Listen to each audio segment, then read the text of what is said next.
The sum of two numbers is 60 and their difference is 12, find the numbers. इस question में हमें दो number का सम दे रखा है और उन दो नंबर्स का डिफरेंस दे रखा है, हमें बताना है वो दो नंबर है कौन से। तो हम लेट कर लेते हैं first number, let the first number be x. इसी तरीके से सेकंड नंबर हम लेट कर लेंगे, सेकंड नंबर को हम लेट कर लेंगे वाई। अब हम बना लेंगे इक्वेशन। तो the sum of two numbers यानी एक्स और वाई, x plus y is equal to में सम कितना इनका 60, तो ये बन गया हमारा इक्वेशन नंबर फर्स्ट। इसी तरीके से इनका डिफरेंस यानी x minus y is equal to में 12, ये हमारा हो गया सेकंड इक्वेशन नंबर सेकंड। अब इन दोनों में से किसी भी एक इक्वेशन को आप ले लीजिए, मैं यहाँ से सब्स्टिट्यूशन मेथड से कर रहा हूँ इसे। तो मैं फर्स्ट इक्वेशन लेता हूँ, तो बाई इक्वेशन फर्स्ट, तो इक्वेशन फर्स्ट है हमारे x plus y is equal to में 12 और 60, और तो x is equal to 60 minus में वाई, ठीक है। तो ये हो गया हमारा इक्वेशन नंबर, इससे आप मान लीजिए थर्ड।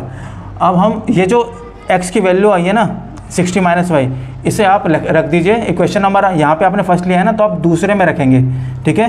तो यहाँ हम रखेंगे put the value of x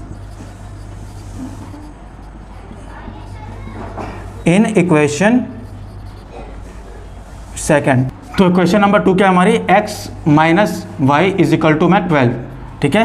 अब x की जगह आपको क्या रखना है, x की जगह 60 minus y, 60 minus y is equal to में 12, 60 माइनस माइनस प्लस तो माइनस का 2y इज इक्वल टू में 12, तो ये हो गया आपका माइनस का 2y इज इक्वल टू में 12 माइनस का 60, तो माइनस का 2y इज इक्वल टू में माइनस का 48, माइनस से माइनस कैंसिल आउट, तो y की वैल्यू आ गई आपकी 48/2। तो इसे आप कट करेंगे तो क्या आएगा आपका, y की वैल्यू आ जाएगी आपकी 24। अब आप क्या करेंगे, ये जो y की वैल्यू है ना, इसे आप इक्वेशन फर्स्ट सेकंड या थर्ड किसी में भी रख लीजिए, x की वैल्यू आ जाएगी। तो मैं यहाँ इक्वेशन नंबर थर्ड ले रहा हूँ। इक्वेशन नंबर थर्ड क्या है हमारी, x is equal to 60 minus y, तो x is equal to 60 minus y की वैल्यू 24 रखेंगे आप, तो x इज इक्वल टू 60 में से 24 माइनस किया तो आया आपका 36, ठीक है। तो अब आप देखिए दो नंबर का सम क्या है 36 और 24, वो है आपका 60, जोड़ के देख लीजिए इन दोनों को, और इनका डिफरेंस देख लीजिए, 36 में से 24 माइनस करेंगे तो 12 ही आएगा, ठीक है। तो इस तरीके से हमने इस क्वेश्चन को सोल्व कर लिया।